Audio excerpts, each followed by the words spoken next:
Thank you for listening to WBHM Digital Broadcasting out of Birmingham, Alabama. The opinions of hosts and guests do not necessarily reflect the opinion of this network. You are listening to WBHM Digital Broadcasting, the best in paranormal talk only on Paranormal Experience Radio. Broadcasting live out of Birmingham, Alabama. This is Ghost Talk with 187 PI. Sit back and prepare yourselves for an adventure into the paranormal world with host Shelly Robertson and 187 PI research team. Ghost Talk is broadcasting live from Ohio's most haunted jail. Learn about their ongoing research at the jail and abroad, investigation techniques, and their personal encounters.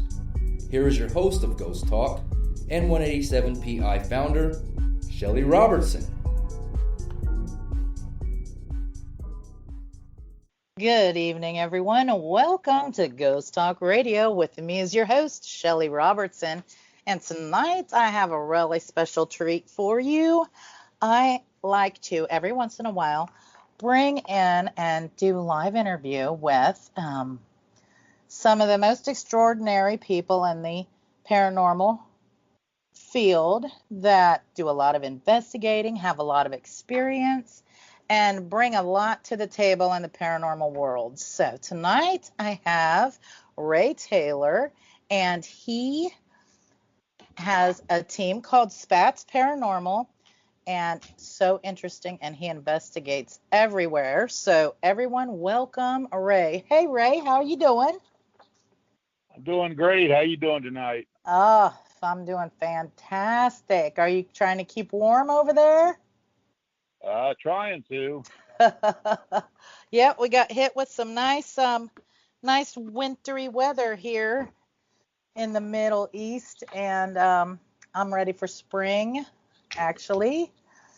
Anyways, Ray, I got a question for you. I'm thinking everybody will be interested in knowing. When did you actually get into the paranormal field? We probably started the team probably about 8 years ago. Like most other people, I got interested in watching ghost adventures, ghost hunters, things like that. You always wondered, is that stuff real or is it made up? Absolutely. So I actually had a girl at work that her husband was real big into it. We were talking about it, and I said, hey, if you're going to go on one sometime that's close, let me know. I said, I'd like to try that one time. So I went one time, went to the Mansfield Reformatory, and I was hooked after that. Oh, yeah, I've been there, and I've had some really weird experiences at the Mansfield Reformatory. Actually, that's really a pretty awesome place. So you got your team together about 8 years ago. How many people you have in your team? That's a good question. We got probably 8 people that are active members. Yeah. And we got some others that joined when we first started the team.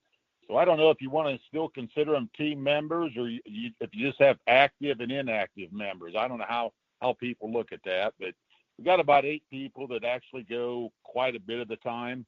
And what would you say has been your most extraordinary experience, and where was it? Oh boy. I know you go to a lot of different places. Yeah, we probably went to 30, 40 different places. Some of the most active places we go to that there's a lot of stuff in there.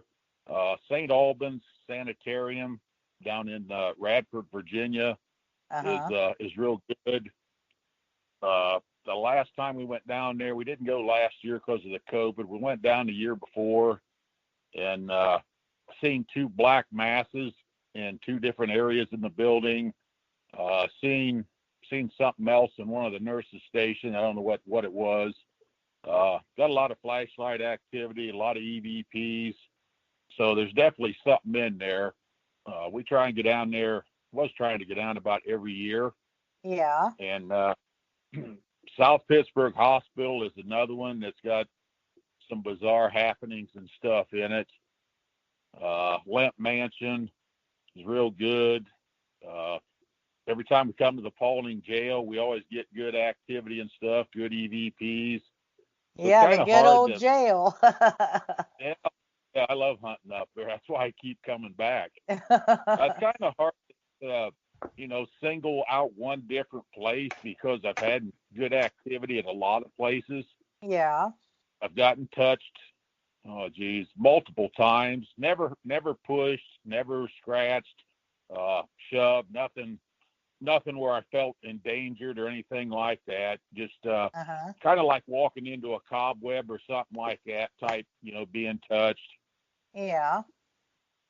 Now, I will say, you mentioned the jail. Of course, I'm partial to that since that's my baby project there. But each time you come, they interact with you more. Have you noticed that? Yeah, the last time I was there, almost quite a few places I went, and I made the mistake. I only went live one time, and that was in the area where they kept the female prisoners. Yes. And third floor in the kitchen, the flashlight went off and on command to questions for probably better than a half hour, and I just got caught up in doing that, so I forgot to go live. But it was going off and on pretty good in that cell block where they kept the women. Yeah. The second time I went to the basement, it was going off real good. I have got several EVPs that I'll let you listen to when I come back over. Yeah. Well, I'll be interested in hearing them because I'm telling you, everybody gets lots of EVPs in the building. And sometimes, have you ever heard a disembodied voice in the jail yet where you didn't need any equipment to hear it yet? Not a voice. Last time I was there, I'm not sure if I was in the basement or where I was, but it sounded like somebody was dragging furniture across the floor above us. Oh, yeah. And, yeah. I'm like, what the heck was that? Well, maybe the next time or two that you're in the building, maybe the sheriff will talk out to you, because when he gets pretty friendly with them, he will actually speak out and you can hear him with your ears. And every time he does that, it startles me because I'm not so expecting it, but it startles me every time. You think I'd be used to it, but it's startling.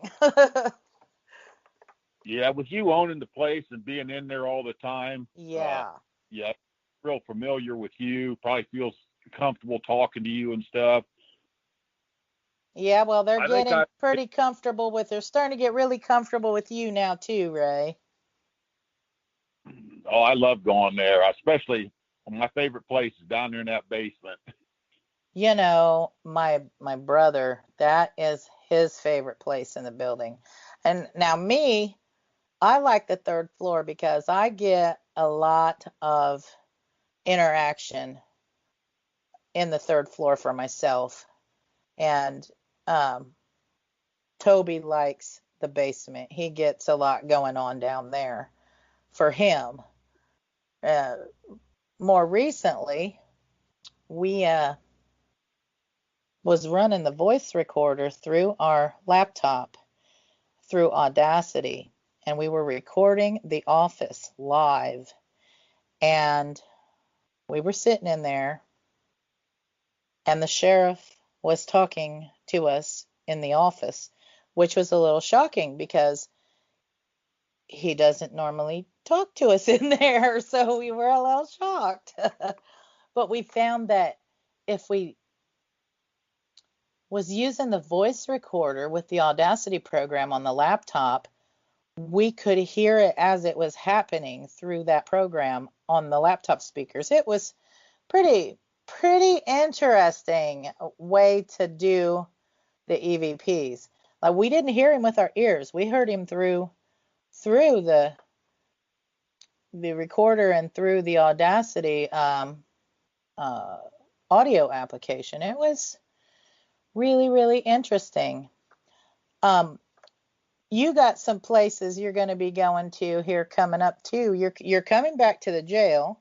Where else are you going to go this year so far? You got on your so far.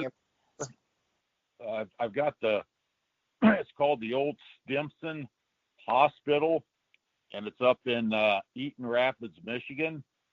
If you look at it, it looks like an old mansion, but I guess back in the day, an old hospital. And I actually just run across it by accident this year and got a hold of them. So we got that booked for April 11th. And then just the other night, I booked the 6th precinct, which is up in Detroit, Michigan. Oh, so I got it for so we're doing back-to-back hunts that weekend. So neither one of the places we've been to before. So I'm always look forward to going to new places, but I always like going back to places I've been to before that I've gotten a lot of activity. Yeah. So I try and mix a little bit. I got of course, we got the Paulding Jail booked. I got Fairfield County Infirmary booked. Oh, yeah. Down on the other side of Columbus. And got the Crown Point Jail in Crown Point, Indiana booked. Now, so is far that one? here. Is the Crown Point? Is that with the circular cell block? Is that one got the circular cell block? No, Okay. that one don't have the circular block. That's the one that John Dillinger used a fake gun or whatever to break out of. Oh, okay. So yeah, it's pretty cool jail. Don't really look that big, but it's the whole block goes through to the next block, so it's long. Yeah. And they get quite a bit of activity and stuff there. So it's a nice little jail to go hunt. Try and go back there every year. Well, we're getting ready. Go ahead. I've been hearing you said you're going to go to that 6th precinct in Detroit. I've been hearing that they're getting a lot of activity there. That's what they said. I tried to get a hold of the guy last year, and he didn't get back with me. So I tried again this year. He got back with me, and since I was going to be up in Michigan the 11th, we booked it for the 10th, so we can just do a back-to-back one, while we're up that way. If I'm going, that's only a couple-hour drive, but like if I go out west or something to hunt a place, we try and book, or I do all the booking.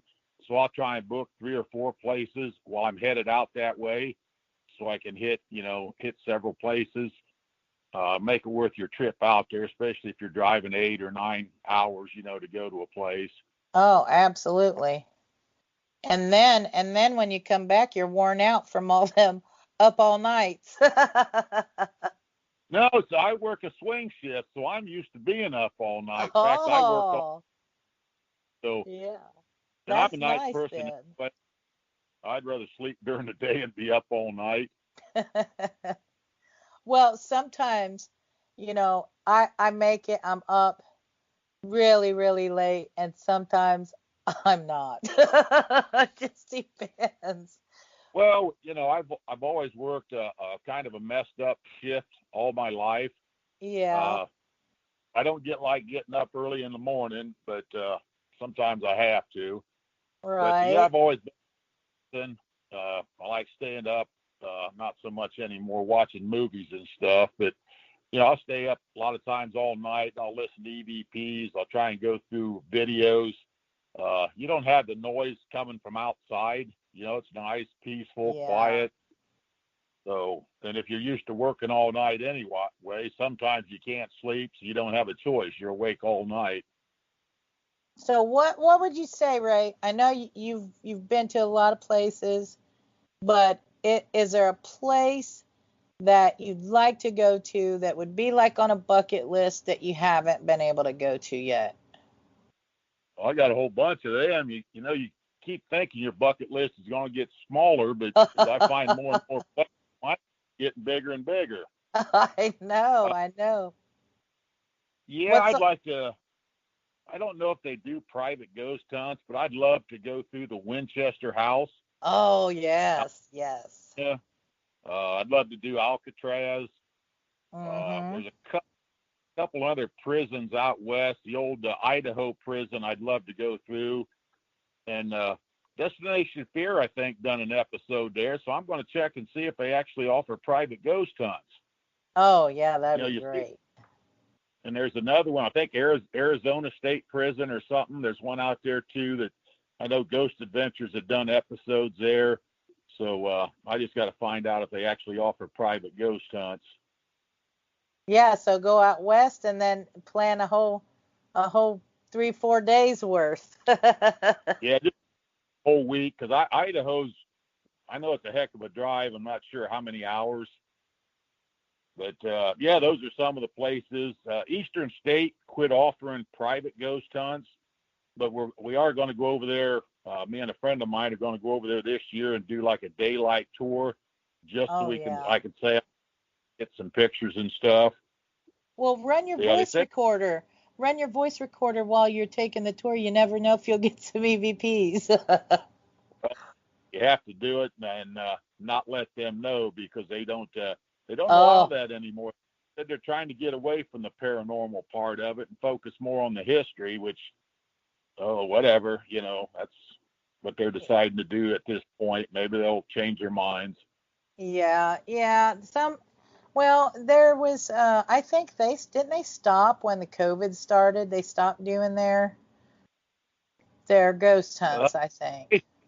Don't quote me, but I'm thinking early last year they stopped, or maybe it was the year before, because I got a hold of them trying to book a private investigation, and they said they don't do that anymore. So, you never know with a lot of these different places.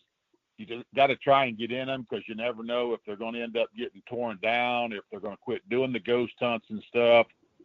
So, I try and get in. And that's a sad shame too, because excuse me, some of them do get tore down. I mean, one I did 11 years ago now, back in 2012, I think it was.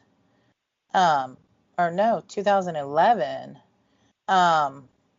It was 2011, 10 years. I did Black Moon Manor up here, and I was investigating with the guys from TAPS, and a lot of history on that place, and a lot of kids buried on the property and stuff. Well, so much stuff happened on that property that the owner decided to tear the building down, because they were convinced it was demonic, And so that place is no longer around. There was and I don't know if it's still up. You find searching the internet, stuff like that, you find a lot of places that they claim, or they say they're haunted. And there was an old hospital in, I think it was Indianapolis, that it had closed down.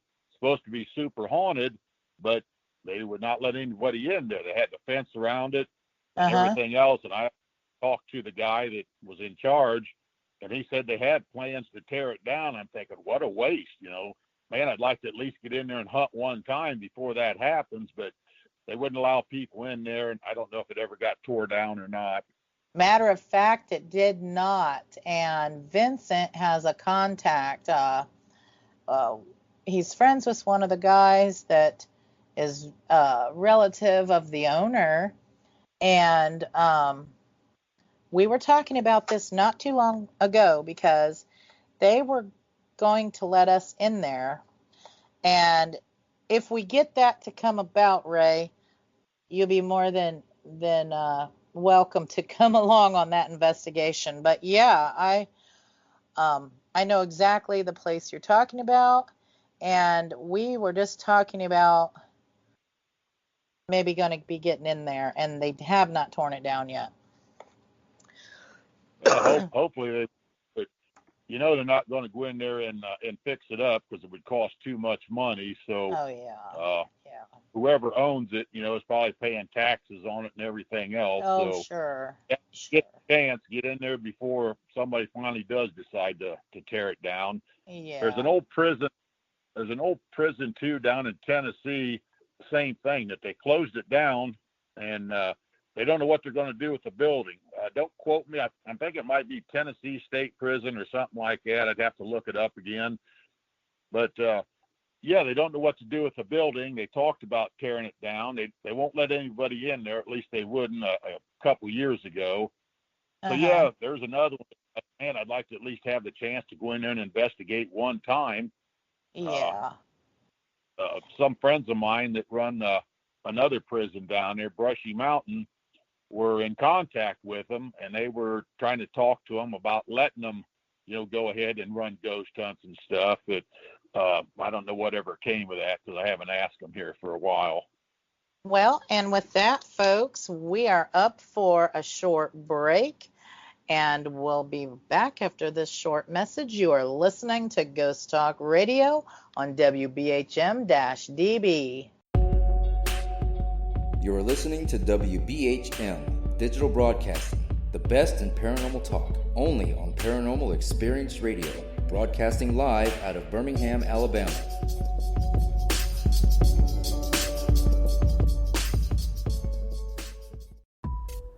Since 1948, Fate magazine. Oh, come on. I'm Southern, but...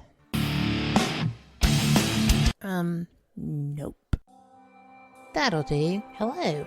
I am Kat Hobson, host of Paranormal Experience here on WBHM Digital Broadcasting out of Birmingham, Alabama. I enjoy having guests from all areas of the paranormal, from ghosts to ufology to cryptids and beyond. You'll find some of the best researchers in their fields bringing you some great information. Join me on Wednesday nights from 8 to 10 p. Eastern here on WBHM Digital Broadcasting.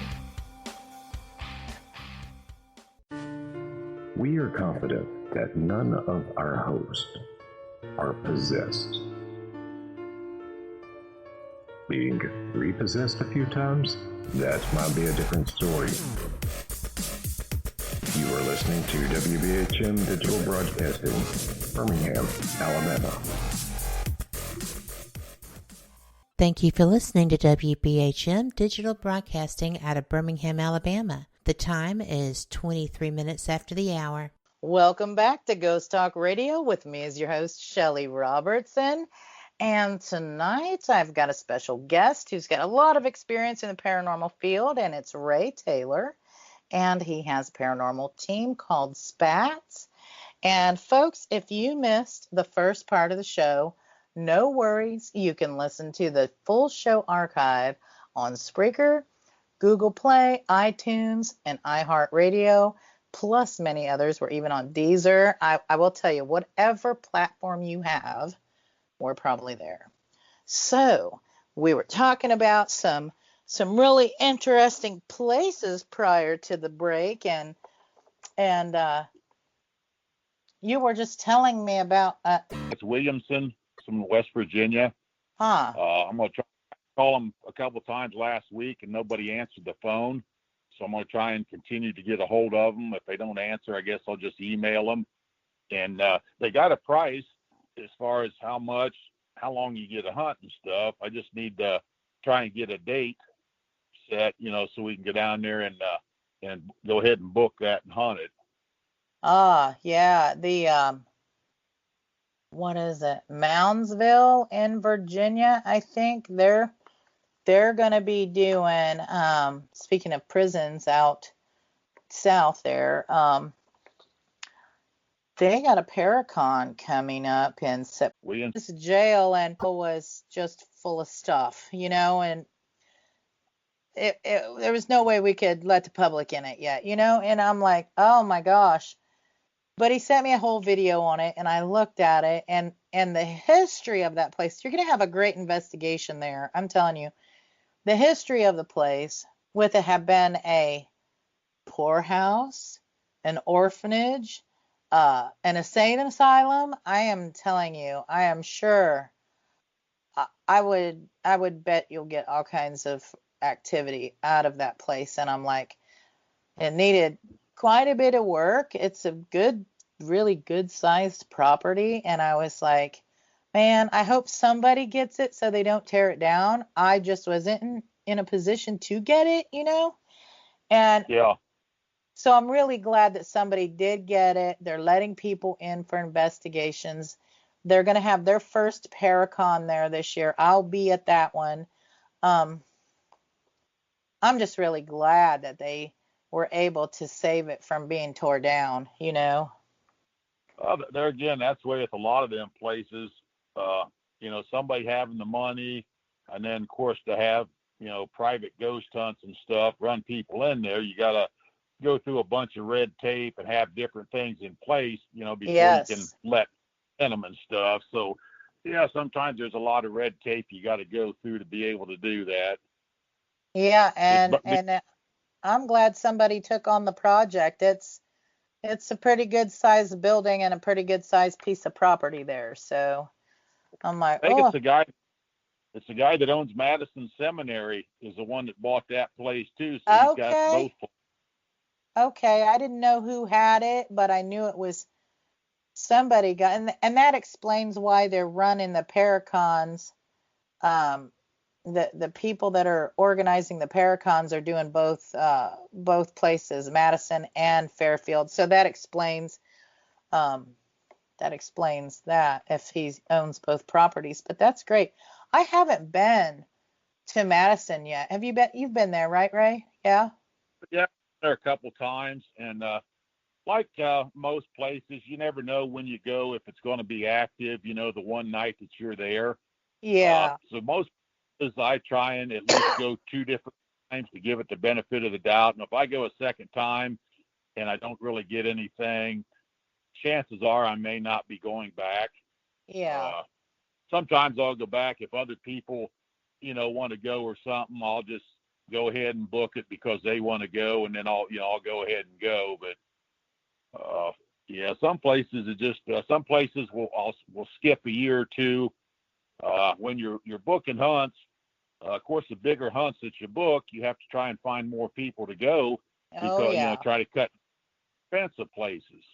Right. So yeah, this year I'm going to try and not book too many of the bigger places, so I don't have to have, I can get by with 4 to 6 people. I don't have to come up with 10 or 12.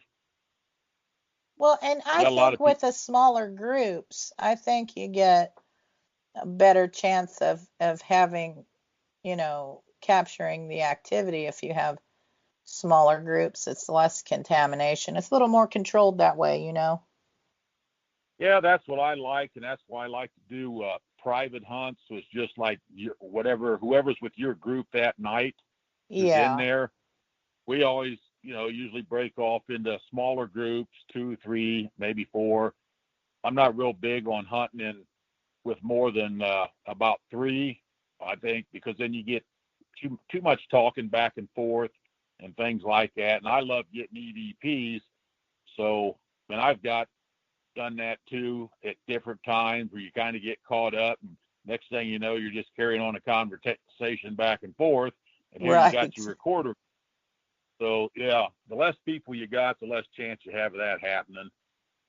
Yeah, and sometimes when we do public hunts, I always ask who has been on a ghost hunt and who hasn't, and we try to because I like to teach people some of the stuff. So I will kind of separate the people, because people that are new into ghost hunting don't understand that even fishing around in your pocket messes up EVP sessions, So I try to kind of separate them and give them a little one-on-one training, the newbies.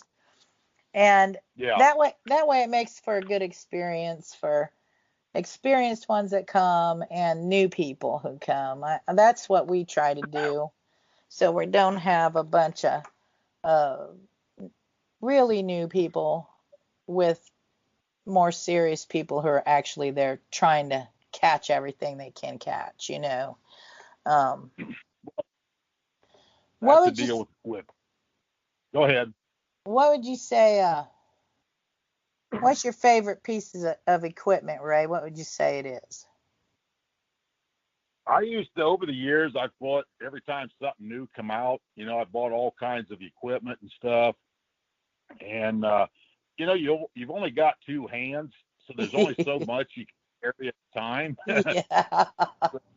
I've got to the point where I take a bunch with me, but usually I'll use two different recorders, like two different brand names, to see if one picks up better than the other one, or one picks up something the other one don't. Usually carry a mag light with me, a regular flashlight, and then I'll use a regular digital camera, just for taking pictures. Uh-huh. Now I have in the past, depending on where we're going and stuff like that, I've set up DVR cameras and let the cameras just roll the whole time we're there. Usually Right. if we're doing like a nights or at St. Albans, we go down there, we do a 36-hour investigation. So we have the place for 36 hours. Holy smoke. And we'll hunt the first night. And whenever you start your hunt, leave in the morning whenever you want, go to the hotel, sleep as long, then you come back whenever you want and start the second night. So if I set up recorders, cameras and stuff, as soon as we get there, I'll just let them record till we tear down the second night, because nobody else is allowed in the building. You got it for 36 hours. Wow. Now, they do have people that are staff members that are in there they're in an office. They don't really go through the building because they have people that try and sneak in there and stuff, even if you're in there investigating. So they go around like once an hour. The police patrol around there just to make sure there ain't people there that shouldn't be there. Wow. So yeah, you never know what you might catch leaving them cameras run all that time. Well, the only downside with that, if like I set up 4 cameras and they're running for 36 hours, and it's set up where it'll run for 10 minutes, stops for like 5 seconds, starts right back up. And so I got all these 10-minute videos. Well, multiply them by 4 cameras. When you're the one that has to go through all this stuff, it takes forever. I tell I'm you, way behind. I got some of those cameras. I got a couple, and one we leave sitting outside that cell block a lot because it catches so much stuff. But I hear you going through them 10-minute clips, because that's how that one records. And the thing is, it's a long, boring several days going through all them 10-minute clips until you hit something. What's nice though is there again, if you got, say, a spare hour, you can sit there and go through several 10-minute ones. If you don't get anything, just delete them. Yeah. But you got to try and make time to do it. Sometimes with working and everything, all the places we're going, I get behind on EVPs. I'm way behind on videos. I don't know if I'll live long enough to catch up with all them. I got you there, yeah. I probably got about 18,000 10-minute videos I need to try and get through. You might have caught the Holy Grail there, Ray, and you don't even know it. Well, it's fun. We went 2 years ago. We went to St. Albans and done I always do a 36-hour whenever we get down there, and always set up a mag light, to try and get activity. And the first night, we was not getting anything, and I'm like, what in the heck? Where'd everything go? I've never seen it this day, right? So I was a little upset, and so the next night we went back Sunday, and the minute we got there, flashlight was going off almost every place we went in. We seen a dark mass down in the kitchen, which is in the basement. Seen another one up on the 3rd floor, and sit there and talk. It would appear, disappear, appear, disappear. What it was, I don't know. But anyways, I got back home finally, and I thought, well, I'll start going through these doggone EVPs, right? See if I caught anything. The first night, Saturday night, I had probably 25 EVPs. Oh my and here gosh. I thought I wasn't getting activity because the flashlight wasn't going off and on. Oh man, that's what I get anyways, EVPs. But yeah, so you know, just because one piece of equipment is going off, you know, you never know. You still may be getting other activity, and you don't know till you start going through your recorders and stuff. I tell you what, you know, speaking about that, when I went and did Waverly Hills Sanitarium, booked that out private, and we were up on that 5th floor there. We were in the psychiatric ward, and across the hall was a children's ward, right? So we're in the psychiatric ward, and we're getting EVPs in there, but we captured a little girl, looks to be a little girl, on film, and we didn't even know she was there. We had one of those Defender cameras, so we had a, you know, the little monitor with it. Yeah, that's what I got. Yeah, those cameras are the best cameras. The audio is so sensitive and crisp. But we had a Defender set up there. And it wasn't until one of the people that was with me seen her on the screen. She was, I mean, it was pitch black up there, and she was darker than our black shirts. And in the night vision, she was filmed as white, because, you know, the black looks white under the night visions, right? Yeah. And Yep. seen her there. We rolled a ball to her. You could see her disappear into the wall and everything. I got a video up on YouTube of that, but we were running around with her up there, and we didn't even know she was there till we was watching the monitor. That was so crazy. Yeah, usually when I'm looking through them videos, I mean, that's what I'm looking for, is like shadow people and stuff like that. It's kind of hard to focus on everything there to see, like, if something moved a little bit. Now, if it moved a whole lot, I mean, of course, that'd be real obvious. Right. But, you know, you're trying to look at everything there. And like I said, I'm mostly looking for shadow people. I like to shoot down the hallway so you can see if something sticks its head out of, you know, different rooms, or if it walks across the hall room, something like that. Yeah, and to leave those cameras up rolling like that. Yeah, I've caught so much outside that, with that camera sitting outside that cell block. It's just unbelievable. And that's why I run it there all the time. We went last year, it's first time, probably the only time in my life this will ever happen. And we were down at the old South Pittsburgh Hospital doing a 2-night hunt.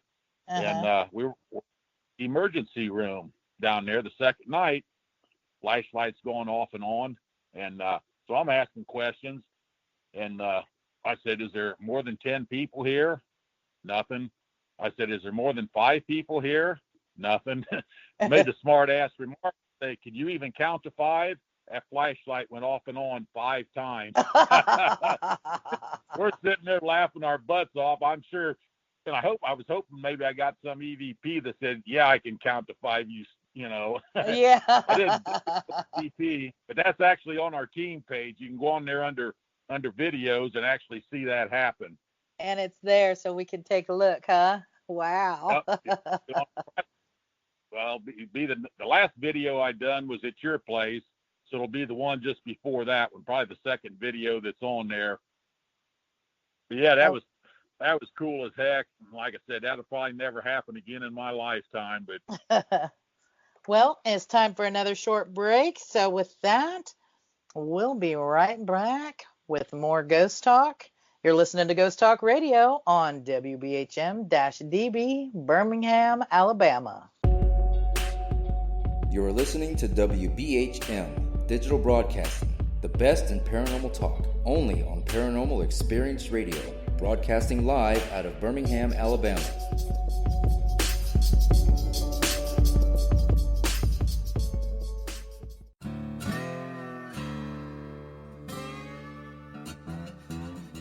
Come on. I'm Southern, but...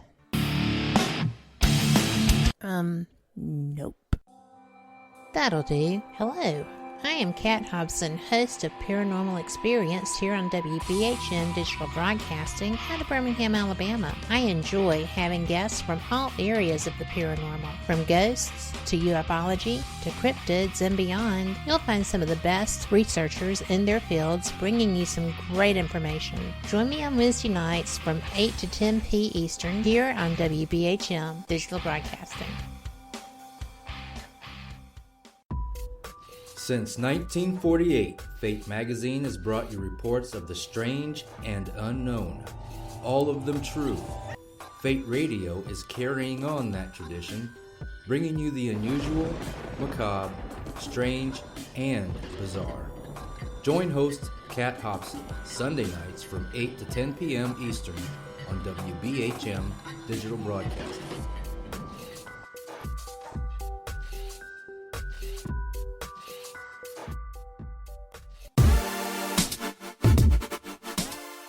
Listening to WBHM Digital Broadcasting, the best in paranormal talk, only on Paranormal Experienced Radio, broadcasting live out of Birmingham, Alabama. Welcome back to Ghost Talk Radio with me as your host, Shelly Robertson. And tonight I got a special guest with me, RayTaylor, and his paranormal team is called Spats. If y'all missed the first part of the show, you just tuning in, no worries. You can catch the full show archive on Spreaker, Google Play, iTunes, iHeartRadio, and many, many, many other platforms at your leisure. And before the break, we were just talking about so many interesting places, and we were talking about some of the favorite equipment that Ray likes to use. And I want to know, Ray, how, after your very first ghost hunt, did you get activity during that ghost hunt? Is that what got you into the field? Yeah, I mean, I didn't have any equipment at all. Uh-huh. And so we had one of the guys that was in there, staff members, was in there with us for the night. So, they were going around with us because, like I said, I didn't know how to do anything, didn't have any equipment or this or that. So, we got different stuff happen and things. And I'm like, oh, man, that's cool as heck. I got to do this more often. And the lady I was doing it with, I mean, she just wanted it once or twice a year. And I'm like, oh, heck, no, that's not enough for me. So, right. Got the team together, and I just started booking left and right. And sometimes I'll book 20 to 30 investigations a year. I mean, I can't go enough. I could go every day and not get tired of it. But I know you book a lot of places. I know that. I know you do. You've been so many places, and I see some of the places, and it's like, that I might want to go to that you're doing. But then I got a hunt at the jail going on, so I can't go. Well, like I said, any hunt that you see us have booked, you're always welcome to go. Just let me know ahead of time. Oh yeah. And I know my brother Toby, he would love to go. And last year, prior to, it was this beginning of all the COVID stuff. One of our ghost hunting buddies, Lori Dorsey, she happened to book out Ohio State Reformatory, and it just so happened, I mean, and this hardly ever happens when somebody books a really cool place that we're not already doing something. So we did get to go there last year with Lori, and I'm telling you what, I got evidence there that I have never had before. It sounded like, and I got it all recorded, it was freaking me out. It sounded like we were in that cell block, close to that break area room, Yeah. And it sounded like going right down the row, all of the doors were being shut, and we could hear the ratcheting, clicking of, it sounded like locks. And the weird part of it is, no doors actually moved, but you could hear it all the way down, go all the way down. And then there was something behind me, and I'm like, okay. So I had said something to one of the guys that was running the place, Greg, and I'm like, I don't even know. That's the weirdest thing that ever happened. He said, that sounds like, yeah, you heard the locking mechanisms on the cell block, So phantom wise, I guess that happens there. And I just was able to experience that and actually recorded it. And it was so crazy. And there is one other instance where we had doors slamming and stuff, and that happened at the jail. And one year, Kat Hobson was there gonna do a show, and that happened in that bottom floor cell block. I mean, there was all kinds of banging and doors slamming and stuff, but you know what? None of the doors physically moved. That was very, very, very bizarre. Have you ever had anything like that happen, Ray? Where it was like something made a big noise, but nothing moved? Yeah, he's talking about Mansfield. A couple of years ago, we were in the West Cell Block area. Uh-huh. And, we're walking down through there, me and two other people. And so, I'm talking to him. I said, you know what? I said, all these prisons, if you read about it, it says most haunted prison in the United States, right? Well, have to be lying. There can only be one most haunted, in the United States. So I just started running my mouth. I said, hey, Mansfield Reformatory. Moundsville said it's the most haunted prison in the United States. I said, you guys need to step your game up and prove them wrong, right? Yeah. So later, we're in the West Cell Block. We're up on about the third or fourth tier. We're walking down, and we're going to do an EVP session. So we hear something, noise down the far end. So you hear that, we're talking back and forth. So I'm creeping down there, got my light off, being real quiet. Stop and listen, hear it again. Walk down a little bit further, hear it again, same area. Well, now I'm hearing it above me, below me, back behind me. And buddy with me, he's got his back up against the wall. He says, oh man, they're all around us. I said, they're all around us anyways. They just ain't never making noise. Now they are. So hey, step out so I can see you. And of course they didn't. But yeah, that was cool as heck. And I guess maybe they were stepping up their game to prove they was the most haunted prison in the United States. Yeah, that was cool as heck. I love when stuff like that happens. Yeah, so that was at Mansfield too. Yeah, is that what you said? That was at Mansfield in the West Cell Block area. Yeah. Yeah. So when we get done, I will send you a picture that we took in Mansfield probably 4 years ago. And I ain't going to tell you. I'm going to let you just look at it. You tell me later when you see me or whatever, what you see in the picture. Okay. But this was in the East Cell Block on the third or fourth tier where that guy set himself on fire. Oh. And one of the girls was in the cell block doing an EVP session. And me and her husband were out in the walkway there, and we're taking pictures, up and down the hallway and stuff. And of course, he didn't see it when we was there. And once he got home, started going through his pictures, and they sent it to me. I'm like, and I didn't see it at first. I see one thing, then another, and I'm like, what in the heck? So yeah, but there again, that's not something that happens all the time. That's, all the times I've been hunting for, like I said, eight years or so, and I've been to probably over 100 places. Sometimes, some of them more than once, and things like that. So actually seeing stuff, it don't happen that often. Yeah. So, when you do see it, that might be the only time you ever see that happen, at least, for me. Now, other people might be different. But, so yeah, when something like that happens, it's like, just like I told you with the flashlight going off and on 5 times. And luckily, Eddie was recording, and got it on film. I didn't even know he was recording at the time. But wow. yeah, sometimes when you see stuff, if you don't have a camcorder going, by the time you get up a camera and take a picture, whatever is there, is gone. Yeah, So you missed it. It was a personal experience, but not anything that you can show somebody else. Just like when we was at St. Albans and seen them two black masses. Now, we didn't have a camcorder going. You couldn't. I don't know if it would have showed up on a camera if you took a picture. But you're sitting in the room and you can just feel or see the whole room start getting darker. All of a sudden, pitch black. And wow. Usually you're looking at the wall and you'll see just a black mass right in the center of the wall. You can't see the wall, but on each side of it, you can see the wall plain as day. Right, right. And yeah, I don't know what kind of phenomena that is.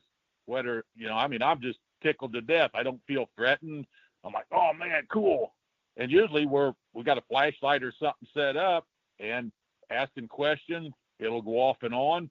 Pretty soon you notice the room getting lighter, and you look and you can see the whole wall like nothing was there. Pretty soon, same thing. Yeah, and you know what I found?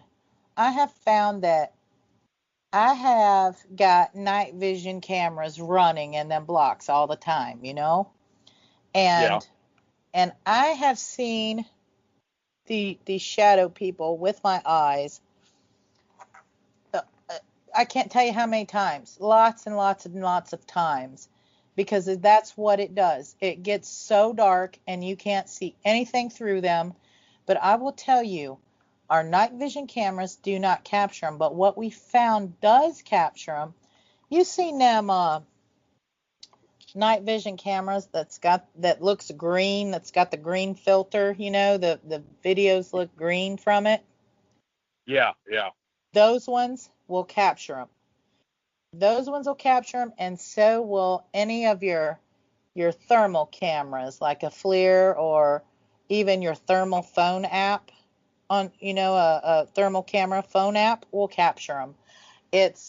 I don't know, the light spectrum isn't right with our regular black and white night visions to capture them, and we've captured them in other ways now. And so, I might have been doing this for a long time, but I'm still learning stuff. You know what I'm saying? Well, that's the one thing about the paranormal is nobody knows everything about the paranormal. Most people go by what they've read, their own personal experience. So, you can learn new stuff all the time. It's never ending, the amount of stuff that you learn, and you try and listen to other people, just like you go in a lot of these places. And, I listen to the stories that people tell me. But there again, if you stop and think about it, first of all, you don't know, are they telling you the truth? Are they exaggerating? Mm-hmm. They're here to make money. So are they going to tell you the place isn't haunted? Well, heck no, they're not going to tell you that. So, and you know how, just like with the fish story, how people exaggerate when they say things? Yes. So, yeah, you just kind of take it with a grain of salt. Okay, maybe it happened, maybe it didn't. And and I get caught up too where, okay, where's the most active? They'll say, well, there's a mean spirit here or there. So, hey, that's where I want to go. Well, I go there and nothing happens to me. I never worry about anything happening. So there again, you don't know whether they were being honest, whether they're exaggerating. If it don't happen to you, sometimes you tend to have to wonder about the story that you were told. You know what I mean? Well, yeah, a little bit so, yeah. So Ray, you got a Facebook page for your team, is that correct? Yeah, we got a Facebook page. It's called Spats Paranormal. You might have to punch in Lima, Ohio, because it may not find. And we're always posting. I always try and post pictures of the different hunts. Try and do live videos. Last year I wasn't too good at that, but COVID kind of messed up a lot of stuff. So this year I'm going to try and get better at doing live videos so people can actually get on there and watch us. Yeah. And if you get on there and like the team page, anytime that we post pictures or if we go live, you should get a notification that, we are going live. So if you Yeah. want to sit at home, watch, ask questions, and stuff like that, you're more than welcome. You're also more than welcome to go on hunts, but when I post them, I only take a certain amount of people. I'm not going to run 50 people in a place that's only big enough for 5. Right, But like right. if you don't get up right off the bat, the spots may be filled, by the time you do. So for all our listeners out there, if you want to keep track on what Ray's up to, see where his team is going, possibly get in on a private ghost hunt, look him up on Facebook. It's Spatz Paranormal, SPATZ, and like their page, and you can keep up on what they're doing, where they're going, and possibly get in on one of those privates. Ray books a lot of them, I know. And I'm going to tell you real quick what we got coming up here at the jail. March 27th, you'll want to check our Facebook out, 187PI, or the website, 187PI.com. We have got Stephen Doogie McDougal from Haunted Live, Ghost Asylum, Haunted Towns. He's going to be at the jail March 27th, along with Jason Hale and Jeremy Lane. And Jason Hale has been on Exorcism Live, and both fellas, Jason and Jeremy, are got the Fearless Forum and the Team Fearless ones. They will be at the jail, Old Paulding Jail, March 27th. We still do have a few tickets left for that. If you guys want to come and hang out and investigate with Doogie, Jason, and Jeremy, you might want to get those because they're like half gone right now already, and we haven't even really started promoting it big time yet. So you want to come investigate with them, make sure you get your tickets. And what's going on in our lovely, wonderful network at WBHM-DB, we have on Sunday nights, we have Fate Magazine Radio with host Kat Hobson. And on Monday nights, we have the Paranormal Pride Show with Denise Pridemore. On Wednesday nights, we have Paranormal Experienced with host Kat Hobson. And we have, a couple of the other shows. The lineup is great. Go to WBHM-DB.com. Most shows are on at 8 o'clock every night, so you got somewhere to be right here listening to these fantastic shows. I want to thank Ray so much for being a guest on the show tonight. Thank you, Ray. Thank you for having me. It was fun. Oh, yes. And I want to thank all of our listeners for taking time out of your busy schedules to join me tonight. I wish you all a great evening and a happy weekend. Good night, friends.